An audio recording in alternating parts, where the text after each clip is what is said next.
right, a few more questions. How do you incorporate cut flowers into your landscape? Like dahlias, roses, and like all the Darwin tulips I'm planting. I'm doing 2,000 as perennials this year.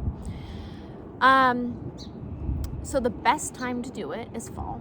That's just like the best time to plant stuff to get established. You usually don't have to worry about watering it because you often have like natural fall, like rainfall or snowfall. And this is how I do it. I look for empty spaces. And like if I'm doing tulips, I'll plant them in groups. So I'll look for like an empty spot in my border. I have this giant border that I will do a tour of. It's honestly a mess. Like it needs a lot of work. It's one of the things that I'm really behind in because it was there when we moved in and it has a lot of established shrubs and trees, which makes it harder to do like the no-till method with the cardboard and stuff because there's so much you have to work around. So I'd say it's like 2/3 done, but it's been neglected because I've been so busy this year. So there's just a lot of clearing out that needs to be done. And I'm trying to hire someone right now to help me with that because I'm overworked right now. But we'll see. I'll get to it eventually, even, if I don't hire someone. But like that's my goal for that border is to create a giant perennial border with like spring flowers in the spring, and then it moves into summer, and like plant lots of natives for the pollinators and kind of just like let it be and grow up and have it like be like an English cottage flower border. So when I do that, this is what I do is I go through and I look for blank spaces. So like when I get all my tulips and I'm going out there, and then I try and plant them in groups. So I'll find a blank space that's like this, and I'll plant like 10 tulips there. And I actually use an auger drill. So you can, there's like an auger drill bit that you can attach to an electric drill, and it makes planting bulbs pretty easy. You just drill down and you drop your bulbs in. So that's how I do it. But I mean, I'll be honest, like if you're planting bulbs for perennials, it is way more work than planting them for annuals. It is because it's so much more work to space everything 6 inches apart than just to like layer it like, eggs in a carton and dump dirt on top.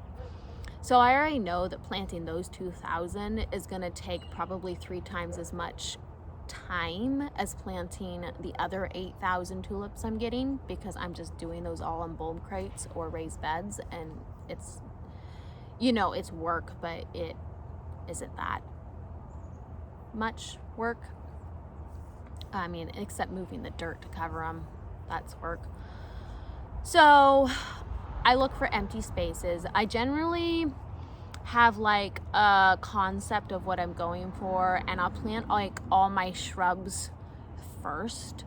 So what I wanted a rose border instead of a fence. So my border runs along our private road.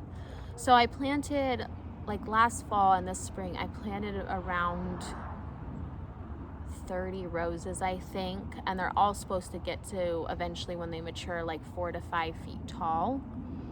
So that's like my fence, my rose border fence when that matures. And then in between the thing, I'm just staggering out like all my natives and my perennials and my shrubs so that eventually it fills out. And then I'm just planting all the bulbs in between all of those.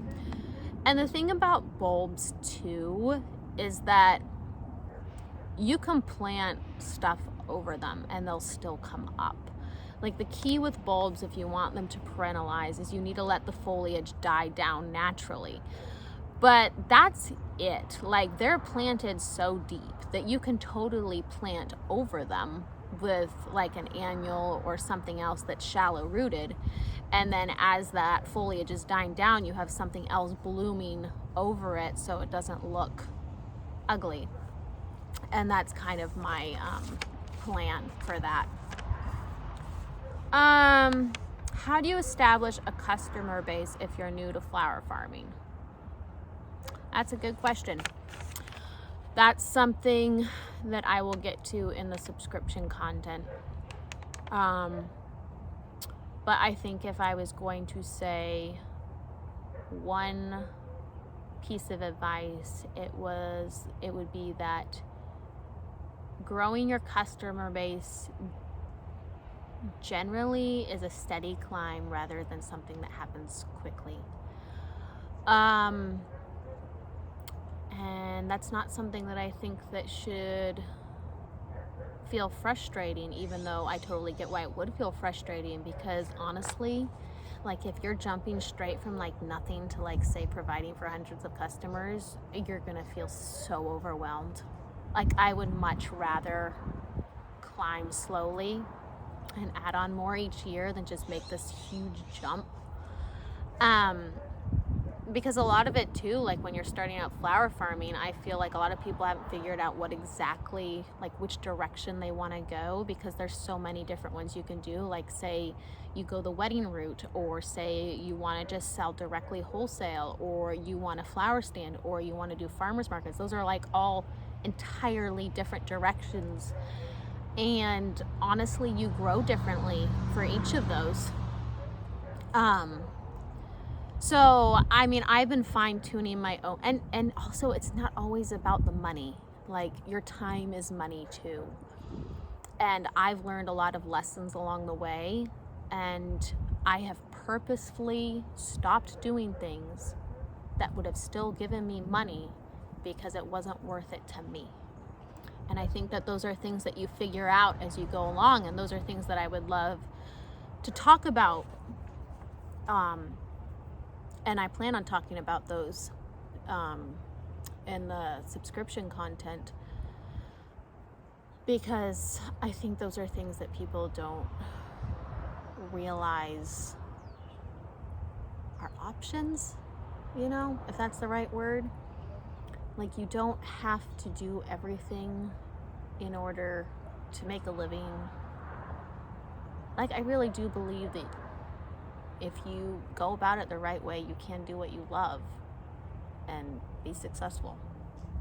I mean, yeah. Like, I'll get into that more.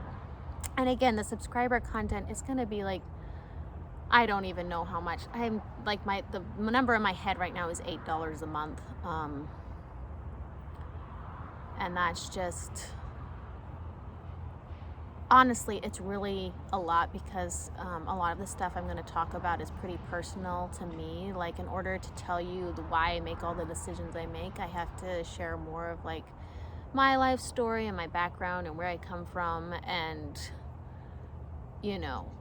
sharing money stuff period is just sensitive information. So the way I figure it is that like I have a monthly fee. Not everybody's going to watch it. Only the people who actually care about it are going to watch it. And those are the people that I want to talk to. So also it compensates for my time, which is very short. Like, I think that's the other thing I'd say about flower farming. It's like, if you do it, your time is like, you don't have it. Like, let's just put it that way. So I'll talk about that in that. And I'm hoping to have that figured out pretty soon. And I'll post about it. Tips on growing seeds, how-to tips, tools, and equipment. Well, you don't need as much equipment as you think you do. Okay? The stuff that I use the most on a regular basis is a wheelbarrow, a shovel, a pitchfork, a pickaxe, super handy for digging, gloves, a trowel, a rake, and a hori knife. If you don't have one of those, get one of those.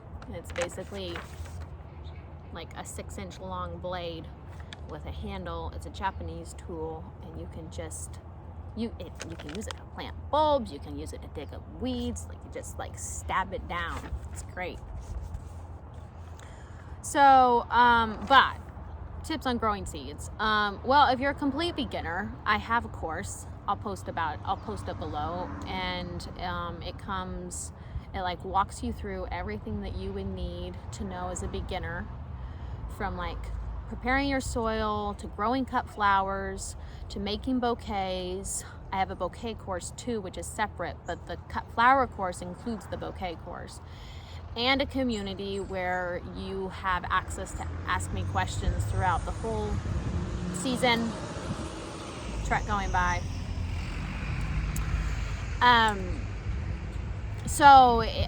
This is a course that I made for beginners. So if you are a beginner and you have like no clue where to start, I would say this is a great fit. And I go through everything that you need there. If you want a free option, I would go and I'd read Florette's blog, because she has tons of growing tips on there and how to start different kinds of seeds, and that's a great resource. So as you can tell, I'm not a great marketer, because I'm like, here's a free thing that you can do. But seriously, if you can do it for free, why pay? I mean, like I said, I'm not a great marketer. Because I just want to help people grow flowers. So, all right, I think there was one more on here. Oh, a partial shade garden. So there's not a lot of cut flowers you can do in, well, how much shade are you talking? You know, if it's only getting like 3 hours of sun, pansies, lupine, hostas, hellebores, hydrangeas are a good one. But yeah, honestly, like most flowers want sun.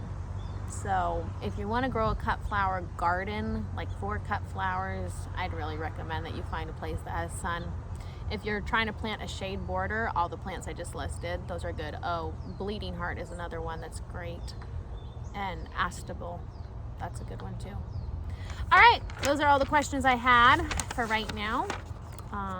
If you have more, or you wanted something clarified, feel free to comment. I'd love it if you subscribed. And I'll see you next time.